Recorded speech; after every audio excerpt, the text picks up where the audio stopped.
Friends welcome back to my channel. तो इस video में हम बात करते हैं कि एटलीस्ट 50% क्राइटेरिया क्या है और सब्जेक्ट कॉम्बिनेशन आपके क्या होने चाहिए एनवीएस टीजीटी मैथ्स पोस्ट के लिए। ठीक है, तो देखो पहले 50% क्राइटेरिया क्या है। इनका कहने का मतलब है जो नोटिफिकेशन में लैंग्वेज लिखी हुई है मैं बिल्कुल उसी तरीके से आपको बताऊँगी कि जैसे आपने बीएससी किया है तो बीएससी में ओवरऑल मतलब जो ग्रैंड टोटल होता है उसके अकॉर्डिंग आप परसेंटेज निकालो, वो 50% या फिर उससे ऊपर होनी चाहिए। ठीक बात। दूसरी बात क्या आती है कि हर एक सब्जेक्ट में आपके 50% से ऊपर होनी चाहिए। कहने का मतलब ये है कि फर्स्ट ईयर में, सेकेंड ईयर में, थर्ड ईयर में मैथ सब्जेक्ट के मार्क्स ऐड करो 50% या 50% से ऊपर होना चाहिए। ठीक, फिर फिजिक्स के मार्क्स तीनों ईयर्स के ऐड करो 50% या उससे ऊपर होना चाहिए। फिर केमिस्ट्री के मार्क्स तीनों ईयर के 50% या फिर उससे ऊपर होने चाहिए। सिर्फ यही है 50% वाला केस। अगर आपका किसी भी सेमेस्टर में 50% से कम है कोई दिक्कत नहीं है। अगर आपका किसी भी ईयर में 50% से कम है तो भी कोई प्रॉब्लम नहीं है। यूट्यूब पर इधर उधर वीडियोस आप देख भी रहे हो और परेशान भी हो रहे हो, ठीक हो, जिससे आपको कन्फ्यूजन क्रिएट हो रहा है। कुछ वीडियो से आपका कन्फ्यूजन क्लियर भी हो जाएगा, लेकिन कुछ वीडियो ऐसी भी हैं जिससे आपको कन्फ्यूजन क्रिएट हो रहा है क्योंकि आप ही लोग मेरे पास लिंक भेज रहे हो। ठीक है, तो पर ईयर वाला कोई केस नहीं है। अगर आपके पर ईयर में दिक्कत है फॉर्म फिल करो। अगर आपका किसी सेमेस्टर में 50% नहीं बन रहा है तो भी फॉर्म फिल करो। बस क्या होना चाहिए, ओवरऑल 50% से ऊपर होना चाहिए। एग्रीगेट का मतलब यही है वहाँ पर। और उन्होंने लिखा है कंसर्न सब्जेक्ट इंडिविजुअल। उसका मतलब ये है कि जो भी आपने सब्जेक्ट्स पढ़े हैं तीनों सालों में, उन तीनों सालों में जो भी आपने सब्जेक्ट पढ़े हैं तो हर एक सब्जेक्ट के 50% से ऊपर बने। कहने का मतलब ये है तीनों साल के मैथ्स के मार्क्स ऐड करो 50% या उससे ऊपर। जब भी मैं बोल रही हूँ ना कि 50% से ऊपर, उसका मतलब यही है कि 50% या फिर उससे ऊपर, मतलब कम से कम 50% हो। ठीक है, वो बोलने में हो जाता है थोड़ा सा। फिजिक्स के मार्क्स भी तीनों साल के 50% या उससे ऊपर, ऐसे ही केमिस्ट्री के भी 50% या उससे ऊपर। इससे अलग आपकी कोई भी बात 50% के लिए आती है, कोई भी डाउट आता है तो भी आप फॉर्म फिल करो, उसको नहीं सोचना है। बट ये दोनों चीज़ें आपके पास कन्फर्म है होनी चाहिए। ठीक है, उसके बाद हम सब्जेक्ट कॉम्बिनेशन की बात करते हैं एनवीएस टीजीटी मैथ्स के लिए। तो अगर आपके पास बीएससी आपने किया, ठीक है, maths physics chemistry subject combination ध्यान से देख लेना। अगर आपके पास मैथ्स है उसके साथ फिजिक्स है, ये दोनों तो कंपलसरी हैं तीनों साल में। 3 केस आपके पास बनते हैं, तीनों में से एक आपको फुलफिल करना होगा।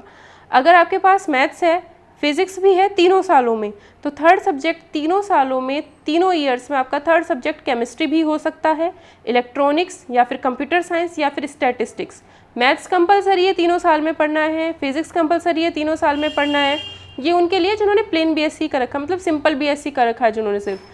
थर्ड सब्जेक्ट केमिस्ट्री हो सकता है, इलेक्ट्रॉनिक्स हो सकता है, कंप्यूटर साइंस हो सकता है, स्टैटिस्टिक्स हो सकता है। ठीक है, एक तो ये केस हो सकता है। सेकंड केस आपका ये हो सकता है एनवीएस टीजीटी मैथ्स पोस्ट की एलिजिबिलिटी के लिए कि कुछ यूनिवर्सिटीज़ क्या करती हैं, फाइनल ईयर में सिर्फ 2 ही सब्जेक्ट अलाउ करती हैं। तो अगर आप फाइनल ईयर में हो, मतलब अगर आप फाइनल ईयर, मतलब इस टाइप की आपने बीएससी किया है जिसमें आप फर्स्ट ईयर में 3 सब्जेक्ट, सेकेंड ईयर में 3 सब्जेक्ट, लेकिन थर्ड ईयर में सिर्फ 2 सब्जेक्ट पढ़ते हो, तो वो 2 सब्जेक्ट आपके पास मैथ्स और फिजिक्स कंपलसरी होना चाहिए। फाइनल ईयर में मैथ्स होना चाहिए, फिजिक्स होना चाहिए। ठीक है, दूसरा केस ये है। और जो फर्स्ट ईयर में है वहाँ पर आपका कॉम्बिनेशन क्या हो सकता है, maths physics chemistry, maths physics electronics, maths physics computer science, maths physics statistics. ठीक है, फर्स्ट ईयर और सेकेंड ईयर में ये कॉम्बिनेशन आपका हो सकता है और फाइनल ईयर में आपके पास मैथ्स और फिजिक्स होना चाहिए। ठीक है, 1 मिनट। हाँ, for only 2 subjects out of 6 as mentioned above. ठीक है, तो फाइनल ईयर में आपके पास मैथ्स और फिजिक्स। थर्ड केस है बीएससी ऑनर्स वालों का। अगर आपने बीएससी ऑनर्स फिजिक्स से किया है या केमिस्ट्री से किया है तो आप एनवीएस टीजीटी मैथ्स पोस्ट के लिए अप्लाई नहीं कर सकते हो। ठीक है, अगर आपने BSc degree with honours in maths किया है, ठीक है, तो आप एलिजिबल हो। अगर आपके सब्जेक्ट कॉम्बिनेशन बनते हैं ये क्या, अगर आपने बीएससी डिग्री विद ऑनर्स किया है मैथ्स से, सब्जेक्ट कॉम्बिनेशन क्या होगा, फिजिक्स के साथ केमिस्ट्री होना चाहिए आपके पास किन्हीं भी 2 सालों में। चाहे फर्स्ट ईयर सेकेंड ईयर में आपने फिजिक्स के साथ केमिस्ट्री पढ़ा हो, चाहे सेकेंड ईयर थर्ड ईयर में आपने फिजिक्स के साथ केमिस्ट्री पढ़ा हो, वो मैटर नहीं करता है। किन्हीं भी 2 सालों में आपने फिजिक्स के साथ केमिस्ट्री हो, या फिर फिजिक्स के साथ इलेक्ट्रॉनिक्स हो, या फिर फिजिक्स के साथ कंप्यूटर साइंस हो, या फिर फिजिक्स के साथ स्टैटिस्टिक्स हो। सब्जेक्ट उन्होंने 6 ही चुन रखे हैं हर बारी। ठीक है, बायोटेक्नोलॉजी वाला कुछ कोई पूछ रहा था तो बायोटेक्नोलॉजी यहाँ पर नहीं दे रखा है तो मैं आपको कुछ नहीं बोल सकती। ठीक है, तो उन्होंने कॉम्बिनेशन यही बताया। अब कुछ लोग कहेंगे कि मेरे पास तो फिजिक्स केमिस्ट्री, मान लो मैंने फिजिक्स और केमिस्ट्री पढ़ा है तो शुरू के 2 सालों में मैंने फिजिक्स पढ़ लिया, लास्ट के 2 सालों में मैंने केमिस्ट्री पढ़ लिया। अगर ऐसी भी कंडीशन है तो फॉर्म फिल कर दो, क्योंकि उसका कुछ यहाँ पर पता नहीं चल रहा है। उन्होंने सिंपल कहा है किन्हीं भी 2 सालों में फिजिक्स के साथ केमिस्ट्री हो, फिजिक्स के साथ इलेक्ट्रॉनिक्स हो, फिजिक्स के साथ कंप्यूटर साइंस हो, फिजिक्स के साथ स्टैटिस्टिक्स हो, ऐसा उन्होंने बोला है। अगर आप मैथ्स से बीएससी ऑनर्स करते हो तो ये आपके सब्जेक्ट कॉम्बिनेशन है। अगर इसके अलावा आपका कोई भी डाउट बनता है तो प्लीज़ आप उस डाउट को इग्नोर करते हुए अपना फॉर्म फिल करें, एग्ज़ाम दें, क्योंकि फॉर्म फिल करने में आपको प्रॉब्लम क्रिएट नहीं होगी। आपको प्रॉब्लम तब क्रिएट होगी जब आपका मेरिट लिस्ट में नाम आ जाएगा, जब आपका डॉक्यूमेंट वेरिफिकेशन होना होगा।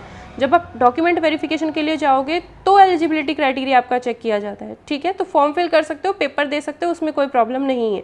एटलीस्ट आपको पेपर देना चाहिए ताकि आपको एक्सपीरियंस हो, ठीक है। दूसरी बात, मैं किसी को नहीं कहूँगी कि आप एलिजिबल नहीं हैं, क्योंकि आप अपना एलिजिबिलिटी क्राइटेरिया खुद चेक करें। इतने बड़े हो आप लोग हो कि आप खुद देख सकते हो कि क्या करना है क्या नहीं।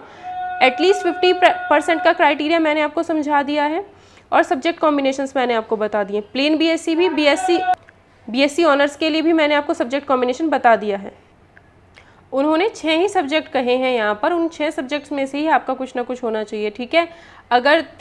अगर ऐसी यूनिवर्सिटी से पढ़ते हो, फाइनल ईयर में आपके पास मैथ्स फिजिक्स कंपलसरी है, शुरू के 2 ईयर में वही सब्जेक्ट है जो पहले बताए, ठीक है। अगर बीएससी ऑनर्स है तो उसमें भी आपको यही कह रखा है कि किन्हीं भी 2 सालों में आपका कॉम्बिनेशन फिजिक्स के साथ केमिस्ट्री, फिजिक्स के साथ इलेक्ट्रॉनिक्स, या फिर फिजिक्स के साथ कंप्यूटर साइंस, या फिर फिजिक्स के साथ स्टैटिस्टिक्स हो, किन्हीं भी 2 सालों में।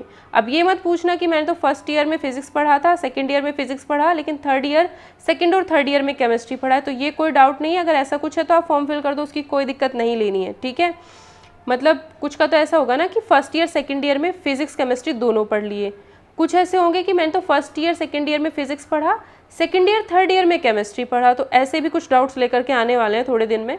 तो ये कोई डाउट नहीं है, आप इस चीज़ को इग्नोर करते हुए अपना फॉर्म फिल कर दीजिए। फॉर्म फिल करने में कोई प्रॉब्लम नहीं है, एग्ज़ाम दो, मेरिट में नाम लेके आओ, उसके बाद डॉक्यूमेंट वेरिफिकेशन होगा, तब जाके उतनी टेंशन आप लोगों को लेनी है एलिजिबिलिटी क्राइटेरिया की, ठीक है। एक तो 50% वाला केस हो और एक सब्जेक्ट कॉम्बिनेशन, यही 2 चीज़ें यहाँ पर उन्होंने मांग रखी हैं और कुछ नहीं है इसमें। यूट्यूब पर इधर उधर की वीडियोस देख करके प्लीज़ कन्फ्यूजन क्रिएट ना करें, ठीक है। मैं अपने पर्सनल एक्सपीरियंस से ये वीडियो बता रही हूँ, क्योंकि हम किसी बात को किस तरीके से कहते हैं, सामने वाला किस तरीके से कहता है, और हम लोग जा करके कन्फ्यूज़ हो जाते हैं। किसी की बात, मतलब जो कुछ वहाँ पर हुआ होगा डॉक्यूमेंट वेरिफिकेशन के टाइम पर, वो मैं कैसे देखूँगी और मैं कैसे आपको आकर के बताऊँगी, वो चीज़ मैटर करती है हर एक इंसान के लिए, ठीक है। कि हम किसी और की बात आकर के किसी और को कहेंगे तो हम किस तरीके से उसे ला करके कहते हैं, वो कन्फ्यूजन क्रिएट भी कर देती है, मिसअंडरस्टैंडिंग्स भी उसी तरीके से क्रिएट होती हैं। तो वो चीज़ें आपको नहीं देखनी है। आप सिंपल 50%, एटलीस्ट 50%, एक तो हर एक सब्जेक्ट में 50% हो जाए, 3 साल का ऐड करके, ठीक है, और ओवरऑल 50% हो या उससे ऊपर हो, ठीक। और सब्जेक्ट कॉम्बिनेशंस मैंने आपको बता दिए हैं। इसके बाद मैं आपकी कोई हेल्प नहीं कर सकती हूँ, इसमें जितना मैं कर सकती थी वो मैंने आपको यहाँ पर बता दिया है। इस वीडियो को ज़्यादा से ज़्यादा शेयर ज़रूर कर देना, ताकि जिसकी जो भी एलिजिबिलिटी क्राइटेरिया हो वो उसके अकॉर्डिंग चेक कर ले, और फॉर्म फिल ज़रूर करें, एग्जाम दे, डॉक्यूमेंट वेरिफिकेशन जब होगा तो वहाँ से आपको खुद पता चल जाएंगी चीज़ें, ठीक है। पहले मेरिट में नाम तो लेके आ जाओ, तभी एलिजिबिलिटी क्राइटेरिया का उतना टेंशन लेना। जिनका थोड़ा बहुत दिक्कत है, जिनका बिल्कुल ही साफ है, वो तो फिल करना बेकार है उनके लिए, है ना। जिनका बिल्कुल ख़त्म है केस, वो तो छोड़ दो, मत करो उसको। लेकिन जिनका थोड़ा बहुत प्रॉब्लम हो रहा है वो फॉर्म फिल कर दो, कोई ज़्यादा दिक्कत नहीं। वहाँ के लोग बहुत कोऑपरेटिव होते हैं, बहुत हेल्पफुल होते हैं, ठीक है। वीडियो को ज़्यादा से ज़्यादा शेयर ज़रूर कर देना।